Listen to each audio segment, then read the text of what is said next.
Good morning all of you. आप सभी का स्वागत है। आज हम लोग पढ़ेंगे माइक्रो बॉडीज़ और इसके पहले पढ़े थे endoplasmic reticulum, Golgi body, lysosome और राइबोसोम और उनके आपस में क्या रिलेशनशिप है उसको भी समझे थे।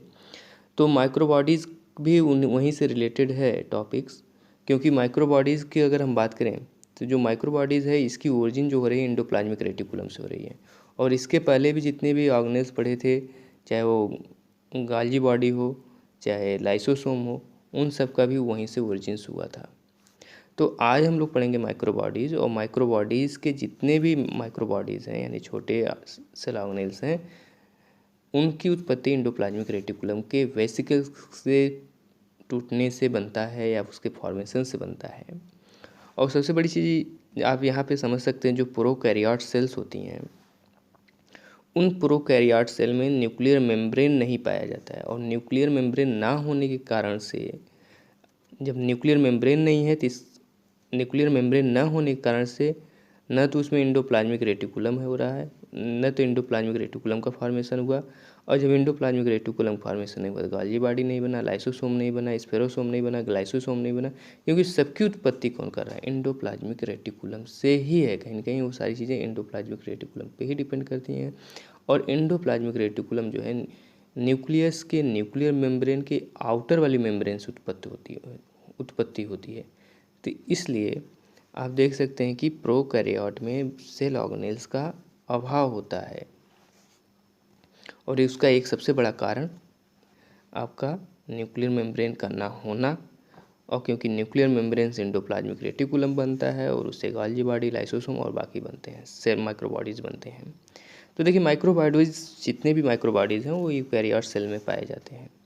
और इसमें 3 प्रकार के होते हैं। एक स्फेरोसोम होता है, ग्लाइऑक्सिसोम होता है, पेरोक्सिसोम होता है।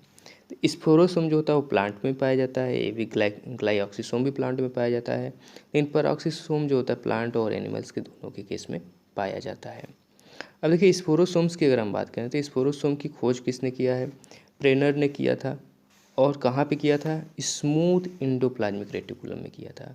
अब स्मूथ एंडोप्लाज्मिक रेटिकुलम प्रोटीन का संश्लेषण तो नहीं करती है, तो करता किसका संश्लेषण? फैट का, स्टार्च का संश्लेषण करता है। अब देखिए, इसकी उत्पत्ति जो है स्फेरोसोम की स्मूथ एंडोप्लाज्मिक रेटिकुलम से हुआ है। साइज बहुत छोटा होता है, 10.2 से लेकर के 8 माइक्रोन। इसकी साइज बहुत इंपॉर्टेंट नहीं है। शेप स्फेरिकल होता है। हाँ, एक चीज़ याद रखिएगा आप लोग, जो भी सेल ऑर्गेनेल्स एंडोप्लाज्मिक रेटिकुलम से उत्पत्ति होगी, जिन भी सेल ऑर्गेनेल्स की उत्पत्ति एंडोप्लाज्मिक रेटिकुलम से हुई, वो सारे सेल ऑर्गेनेल्स कैसे होंगे? सिंगल मेम्ब्रेन होंगे। मैं लिखा हूँ, लेकिन आपको एक कॉमन सी बात याद रखनी है, वो सिंगल मेम्ब्रेन होंगे और सब में कुछ न कोई फ्लूइड मटेरियल भरा होगा। यानी सिंगल मेम्ब्रेन होंगे, एक थैलीनुमा होंगे, और सब उसके अंदर क्या होगा? कोई फ्लूइड मटेरियल्स या एंजाइम्स या किसी न किसी प्रकार का सब्सटेंस भरा होगा। जैसे हम लोग गोल्गी बॉडी में पढ़े, लाइसोसोम में पढ़े, तो उसी तरह से स्फेरोसोम में भी। अब देखिए, स्फेरोसोम को प्लांट लाइसोसोम भी कहा जाता है। क्यों कहा जाता है? क्योंकि इसके अंदर एसिटिक हाइड्रोलाइटिक एंजाइम पाया जाता है। एसिटिक हाइड्रोलाइटिक एंजाइम पाया जाता है, जो लाइसोसोम में भी पाया जा रहा था। एसिटिक हाइड्रोलाइटिक एंजाइम पाया जाता है, जो लाइसोसोम में भी पाया गया था। और इसके अलावा इसमें इसकी मेम्ब्रेन में जो होती है ओलिसिन्स स्टेबलाइजिंग प्रोटीन पाया जाता है। तो ये चीज़ मैं जब गूगल पे सर्च कर रहा था तो विकीपीडिया से मिला था। और उसका भी कोशिश करूँगा आपको पीडीएफ में दे दूँ। तो इसकी मेम्ब्रेन में क्या होता है कि ओलिसिन स्टेबलाइज प्रोटीन पाया जाता है, और जिसके कारण से इसे ओलियोसोम भी कहा जाता है, जिसके कारण से इसे ओलियोसोम भी कहा जाता है।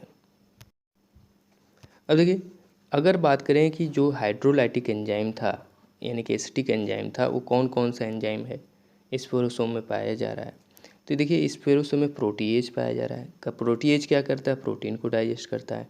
न्यूक्लिएज में 2 तरह के होंगे, डीएनएज होगा और आरएनएज होगा। डीएनएज जो होगा डीएनए को डाइजेस्ट करेगा, मीन्स नष्ट करेगा। आरएनएज जो होगा आरएनएज को करेगा। उसी तरह से राइबो न्यूक्लियस जो होता है, ये राइबोसोम और न्यूक्लियस के कंबाइंड होते हैं, यानी कि राइबोसोम के साथ आरआरएनए पाया जाता है। तो इसलिए इसको राइबोन्यूक्लियेज कहा जाता है। हाइड्रोलाइजेज होते हैं जो हाइड्रोजन बॉन्ड को तोड़ने का काम करते हैं। एस्टरेज होता है जो ईस्टर बॉन्ड को तोड़ने का कार्य करता है। तो इसको पहले भी लाइसोसोम के चैप्टर में भी हम लोग पढ़ चुके थे और यहाँ भी पढ़ सकते हैं। अब तो अंतर क्या है, ये पाया कहाँ जाएगा, क्या सेल के सभी सेल में पाया जाएगा या कहीं किसी स्पेसिफिक सेल में पाया जाएगा, इसी चीज़ को समझना हम लोग को।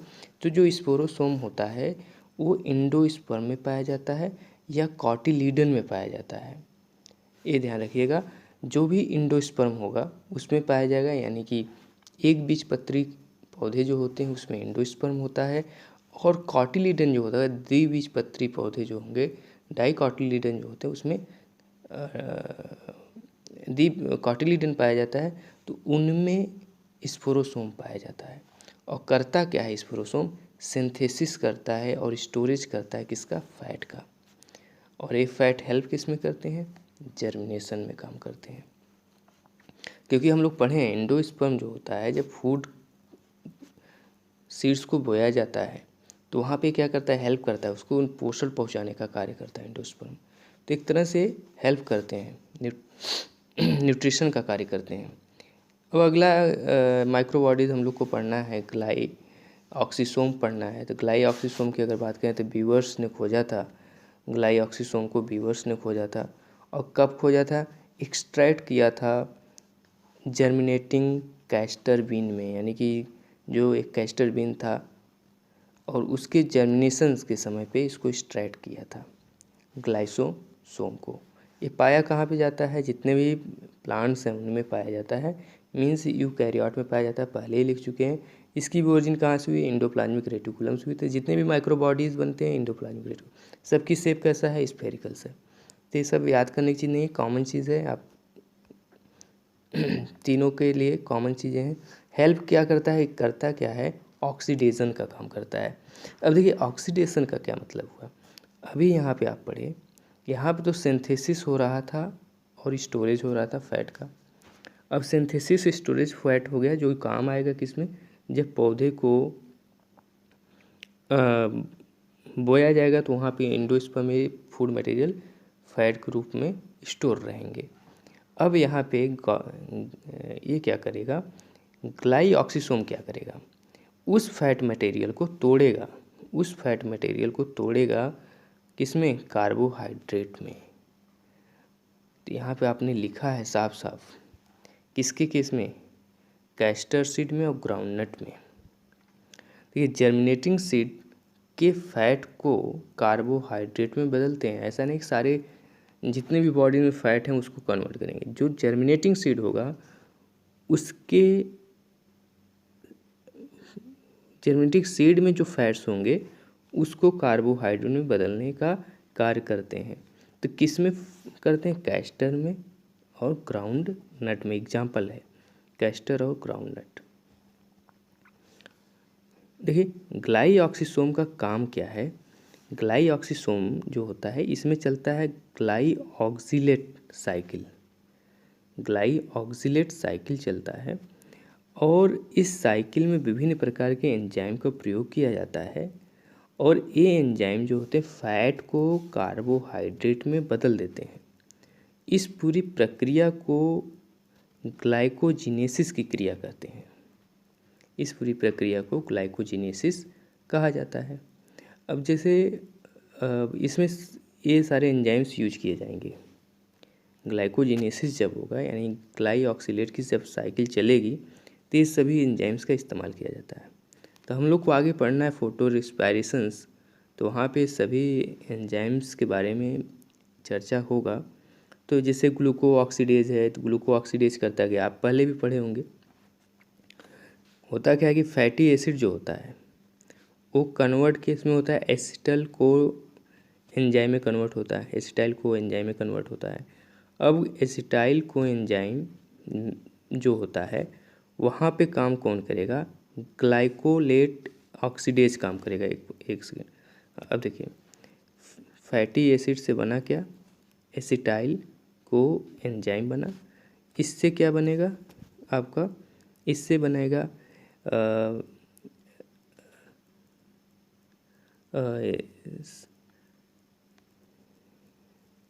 यहाँ यहाँ देखिए काम करेगा साइट्रेट सिंथेटेज काम करता है। हाँ, साइट्रेट सिंथेटेज काम करता है और जिससे बनता क्या है, साइट्रिक एसिड्स बनता है। ठीक, साइट्रिक एसिड बनता है और इस साइट्रिक एसिड फिर कन्वर्ट किस में होता है, तो फिर इसमें देखिए साइट्रिक एसिड को कन्वर्ट किया जाता है आइसोसाइट्रिक में। हाँ, साइट्रिक एसिड बना फिर आइसोसाइट्रिक बनेगा। तो आइसोसाइट्रिक कौन बनेगा, एकोनीटेज बनाएगा, यहाँ पे लिखा छठा वाला ये बनाएगा। तो इस तरह से साइकिल चलती रहती है। फिर उसके बाद फिर साइट्रेट सिंथेटेज काम करता है, फिर उसके बाद बनता है इसमें ग्लाइको ऑक्जिलेट बनता है। ग्लाइको ऑक्जिलेट बनेगा फिर वहाँ पे माइलेट सिंथेसिस एंजाइम ग्लाइको ऑक्जिलेट को कन्वर्ट करेगा माइलेट में। फिर माइलेट यहाँ पे लिखा है डिहाइड्रोजिनेट जो है वो कन्वर्ट करेगा ऑक्जिलेट में, तो ऑक्जेलिक एसिटिक एसिड में कन्वर्ट करेगा। फिर ऑक्जेलिक एसिड फिर C3 में साइट्रिक एसिड बनाएगा। इस तरह साइकिल चलता रहता है और उसमें सारे एंजाइम्स का उपयोग होता रहता है। तो इसके बारे में हम लोग डिटेल में पढ़ेंगे अलग से, इसलिए यहाँ पे बहुत फोकस नहीं करना है, लेकिन एक फिर भी एक आइडिया हो, माइंड सेटअप बने, तो इसलिए मैंने बता दिया। देखिए परऑक्सीसोम्स की अगर हम बात करें तो परऑक्सीसोम को टॉलबर्ट ने खोजा था, लीवर सेल में खोजा था। इसकी भी ओरिजिन कहाँ होती है, ER से होती है, एंडोप्लाज्मिक रेटिकुलम से होती है। पाया कहाँ जाता है, प्लांट में, एनिमल्स दोनों में पाया जाता है। और परऑक्सीसोम इसलिए कहते हैं क्योंकि ये हाइड्रोजन पर ऑक्सीडेज, यहाँ देखिएगा ध्यान दीजिएगा इस चीज़ को, हाइड्रोजन पर ऑक्सीडेज का निर्माण करता है, यानी कि H2O2 का निर्माण करता है। अब कैसे करता है, होता क्या है कि एमिनो एसिड जो होगा उस एमिनो एसिड्स के कैटलेज एंजाइम के माध्यम से हाइड्रोजन के कार्बन्स और H2O2 का निर्माण करेगा। हाइड्रोजन कार्बन मीन्स ऐसे कार्बनिक पदार्थ का निर्माण करता है जिसमें हाइड्रोजन पाए जाते हैं। और साथ में क्या बनाएगा, H2O2 बनाएगा। H2O2 क्या है, टॉक्सिक ऑक्सीडाइजिंग एजेंट है। अब टॉक्सिक ऑक्सीडाइजिंग एजेंट है, इसको इस तरह से भी समझ सकते हैं कि जितने भी क्लिनिक्स होती हैं वहाँ पे H2O2 का यूज किया जाता है, जो भी इन्फेक्शंस हुए रहते हैं उसको वॉश करने के लिए, साफ सफाई के लिए। तो एक तरह का कितना टॉक्सिक ऑक्सीडाइजिंग एजेंट है उसको समझ सकते हैं। देखिए H2O2 में फिर क्या होता है, ऑक्सीडेज का काम किया जाता है, ऑक्सीजन के मॉलिक्यूल्स को तोड़ा जाता है। तो ऑक्सीडेज किया जाता है जिससे एक जल का मॉलिक्यूल और एक ऑक्सीजन का मॉलिक्यूल रिलीज होता है। तो यहाँ पे परऑक्सीसोम कर क्या रहा है, परऑक्सीसोम कर क्या रहा है, H2O2 का फॉर्मेशन कर रहा है। कैसे, कैटलेज एंजाइम की सहायता से। कहाँ से, एमिनो एसिड से। फिर दोबारा दूसरा काम क्या कर रहा है, ब्रेक डाउन का काम कर रहा है। किसको, H2O2 को तोड़ने का काम कर रहा है। कैसे, ऑक्सीडेज एंजाइम से, ऑक्सीजन की उपस्थिति में। तो इस तरह से परऑक्सीसोम H2O2 का निर्माण भी कर रहा है और H2O2 को तोड़ भी रहा है। तो इसके आधार पे इसको कहा गया परऑक्सीसोम। लेकिन परऑक्सीसोम कहा गया, और इसमें इसके अलावा आप ध्यान दीजिएगा कि जो परऑक्सीसोम में होता क्या है, फोटो रिस्पायरेशन की क्रिया होती है। तो फोटो रिस्पायरेशन जो है वो क्लोरोप्लास्ट में भी होता है, माइटोकॉन्ड्रिया में भी होता है और परऑक्सीसोम में भी होता है। तीनों में एक क्रियाएं होती रहती हैं, तीनों में होता रहता है। तो हम लोग आज पढ़ रहे हैं परऑक्सीसोम, इसलिए विशेष फोकस होगा परऑक्सीसोम में। तीनों को कंबाइंड करके अभी नहीं पढ़ा जाएगा, क्योंकि अभी तीनों को कंबाइंड करने में कन्फ्यूजन होगा। जब हम लोग तीनों को अलग अलग पढ़ लेंगे और उसके बाद जब फोटो रिस्पायरेशन का चैप्टर पढ़ेंगे तो वहाँ पे इस चीज़ को एक साथ कोरिलेट करके पढ़ेंगे। अब देखिए होता क्या है कि फोटो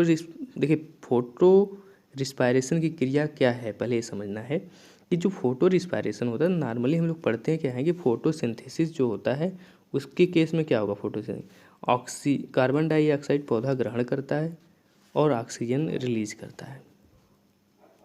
लेकिन जब फोटो रिस्पायरेशन की क्रिया होने लगती है तब यहाँ पर देखिए लिखा हुआ है, तब क्या होता है, कार्बन डाइऑक्साइड पौधा खुद बाहर निकालता है और ऑक्सीजन के मॉलिक्यूल्स को रिसीव करता है। तो ये कहीं न कहीं बहुत ज़्यादा नुकसानकारक या हानिकारक क्रिया है अगर पौधे में फोटो रिस्पायरेशन की क्रिया हो रही है तो। और पहला लेक्चर जब आप पढ़े थे यानी कि इंट्रोडक्शन ऑफ क्रॉप फिजियोलॉजी, वहाँ पे इस चीज़ को चर्चा किया गया था कि जो C3 प्लांट होते हैं, C3 प्लांट में फोटो रिस्पायरेशन की क्रिया होती है। यहाँ पे देखिए लिखा हुआ C3 प्लांट में फोटो रिस्पायरेशन की क्रिया होती है, और जिसके कारण से C3 प्लांट क्या करते हैं, कार्बन डाइऑक्साइड को भी एक ऐसी स्थिति उत्पन्न होती है, कार्बन डाइऑक्साइड को भी ये बाहर यानी कि रिलीज करते हैं। तो इसकी बात को ध्यान में रखते हुए, जबकि C4 प्लांट में नहीं होता है, तो इसलिए अभी जो वैज्ञानिकों का फोकस है कि अगर कुछ इस तरह से पौधे की एनाटॉमी में कुछ ऐसा चेंजिंग कर दिया जाए जिससे C3 प्लांट को C4 में कन्वर्ट किया जा सके, तो उससे हमको दोहरा लाभ हो सकता है। यहाँ पे दोहरा नुकसान हो रहा है एक तरह से। दोहरा नुकसान कैसे हो रहा है, देखिए कार्बन डाइऑक्साइड एक तो रिसीव नहीं कर रहा है C3 प्लांट, यानी कि ऐसा नहीं कि हमेशा नहीं होता है, एक कंडीशनल है। तो एक कंडीशन कभी कभी या किसी टाइम होता है कि एक ऐसी स्थिति आती है कि कार्बन डाइऑक्साइड को न तो रिसीव करता है, अब उल्टे अपनी बॉडी के अंदर का कार्बन डाइऑक्साइड बाहर करता है। तो एनवायरनमेंट में जो कार्बन डाइऑक्साइड वो तो बना ही है, और साथ में वो खुद कार्बन डाइऑक्साइड रिलीज कर रहा है। तो ये स्थिति कहीं न कहीं हमारे लिए या एनवायरनमेंट के लिए खतरनाक है, जहाँ पे और उन जगहों के लिए जहाँ पे प्रदूषण कम करने की बातें हो रही हैं। तो इसीलिए C3 प्लांट को C4 में कन्वर्ट करने का काम चल रहा है। कुछ इस तरह की एनाटॉमी चेंज किया जाए लीफ की, जिससे C3 से C4 हो जाए। तो इससे क्या होगा, C4 प्लांट में फोटो रिस्पायरेशन की क्रिया नहीं होती है, और जिससे क्या होगा, कार्बन डाइऑक्साइड का कंजम्पशन बढ़ जाएगा। और जब कार्बन डाइऑक्साइड ज़्यादा कंज्यूम करेगा तो फूड मटेरियल ज़्यादा बनेगा, और उससे हमको उम्मीद है कि यील्ड भी अधिक होगा। तो ये जो इंट्रोडक्शन ऑफ क्रॉप फिजियोलॉजी पहला लेक्चर था, उसमें इस चीज़ पर हम लोग चर्चा किए थे। अब देखिए होता क्या है कि फोटो रिस्पायरेशन की क्रिया हम लोग पूरा नहीं पढ़ रहे हैं, बस उतने पढ़ रहे हैं कि परऑक्सीसोम में क्या होता है, बस थोड़ा सा समझ लेते हैं। दरअसल अब देखिए शुरुआत होती कहाँ से। देखिए क्लोरोप्लास्ट में आप लोग पढ़े होंगे RUBP पाया जाता है। RUBP क्या करता है, ये बनाता क्या है, फास्फोग्लाइकोलेट बनाता है। हाँ, फास्फोग्लाइकोलेट बनाता है। और वो ये बन गया आपका क्लोरोप्लास्ट में। उस फास्फोग्लाइकोलेट से ग्लाइकोलेट का निर्माण होता है। उस ग्लाइकोलेट से फिर ग्लाइऑक्सिलेट का निर्माण होता है एंजाइमों की उपस्थिति में, यानी परऑक्सीसोम में ग्लाइको ऑक्सीडेज एंजाइम है। इससे क्या बनता है, ग्लाइको ऑक्सीलेट बनता है। अब देखिए ग्लाइको ऑक्सीलेट से फिर क्या बनता है, ग्लाइसिन बनता है। एंजाइम कौन काम करता है, ग्लाइऑक्सीलेट काम करता है, ग्लूटामेटा ग्लाइऑक्सीलेट काम करता है। फिर एक ग्लाइसिन बन गया, ग्लाइसिन से फिर सेरिन बनेगा। सेरिन कहाँ बनेगा, माइटोकॉन्ड्रिया बनेगा। सेरिन से फिर ग्लिसरेट का निर्माण होगा। फिर ग्लिसरेट के निर्माण से फिर क्या होगा, फास्फोग्लिसरेट का निर्माण होगा। फास्फोग्लिसरेट से फिर कैल्विन साइकिल चलेगी। तो इस तरह से क्लोरोप्लास्ट से होते हुए परऑक्सीसोम से माइटोकॉन्ड्रिया, फिर माइटोकॉन्ड्रिया से क्लोरोप्लास्ट, इस तरह से साइकिल चलती रहती है। तो इसको हम लोग पढ़ेंगे फोटो रिस्पायरेशन में अलग से, तो इस पर बहुत ज़्यादा समय नहीं देना उचित है। इस चीज़ को पढ़ ही लिए हैं कि परऑक्सीसोम जो होता है C3 प्लांट में होता है, और यहाँ पे फोटो रिस्पायरेशन क्रिया होती है। एक हानिकारक है, किस तरह से हानिकारक, उस पर चर्चा हो गया। अब देखिए करता क्या है, कार्य क्या कर रहा है, C3 प्लांट में फोटो रिस्पायरेशन का कार्य कर रहा है। एमिनो एसिड और यूरिक एसिड का ऑक्सीडेशन कर रहा है, और जिससे बनता क्या है, H2O2 बनता है। H2O2 जो होता है हानिकारक होता है, फिर इसको ऑक्सीडाइज करता है, जिससे H2O2 और प्लस O2 बनता है।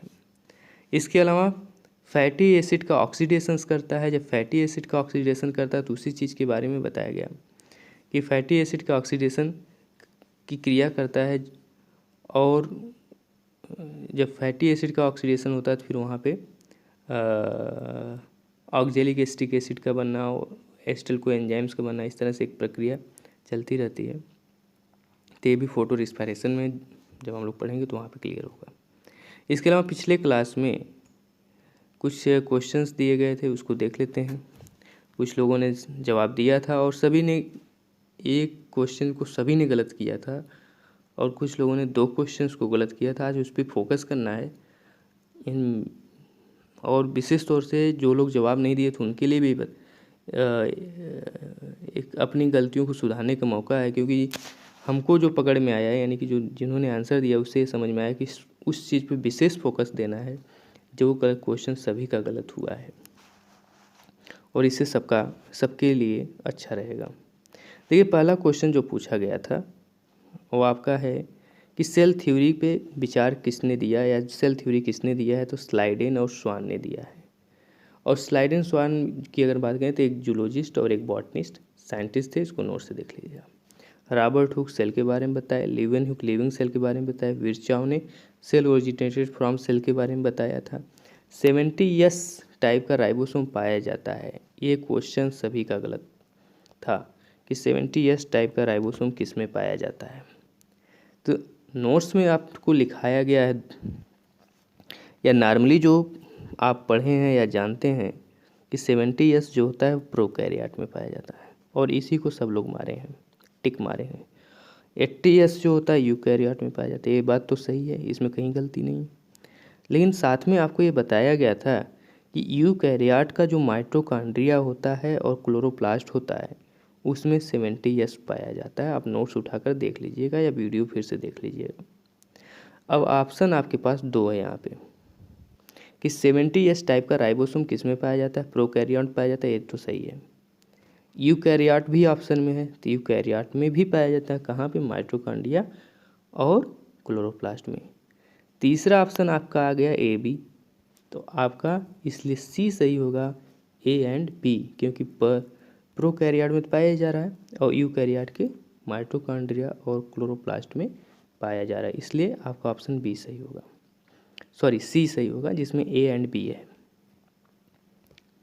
क्वेश्चन नंबर 3 है, सेल वॉल बनी होती है सेलुलोज की बनी होती है, मिडिल लैमेला जो होता है पेक्टिन का बना होता है, कोशिका का पावर हाउस कहते हैं माइटोकॉन्ड्रिया कहते हैं, क्योंकि राइबोसोम प्रोटीन संश्लेषण करता है, लाइसोसोम में डाइजेस्टिव एंजाइम होता है, प्लास्टिड में फोटोसिंथेसिस या फूड मटेरियल को स्टोरेज करने बनाने का काम करता है 70S जो होता है कहाँ, 70S राइबोसोम की अगर बात करें तो 2 यूनिट से बना होता है, 50S और 30S की यूनिट से बना। ऑक्सीसोम कहाँ पाया जाता है, माइटोकॉन्ड्रिया पाया जाता है, क्योंकि बाकी से तो दूर का रिश्ता नहीं, प्लास्टिड से कोई संबंध नहीं, राइबोसोम से कोई संबंध नहीं, न्यूक्लियस से कोई संबंध नहीं, तो माइटोकॉन्ड्रिया में ऑक्सीसोम पाया जाता है।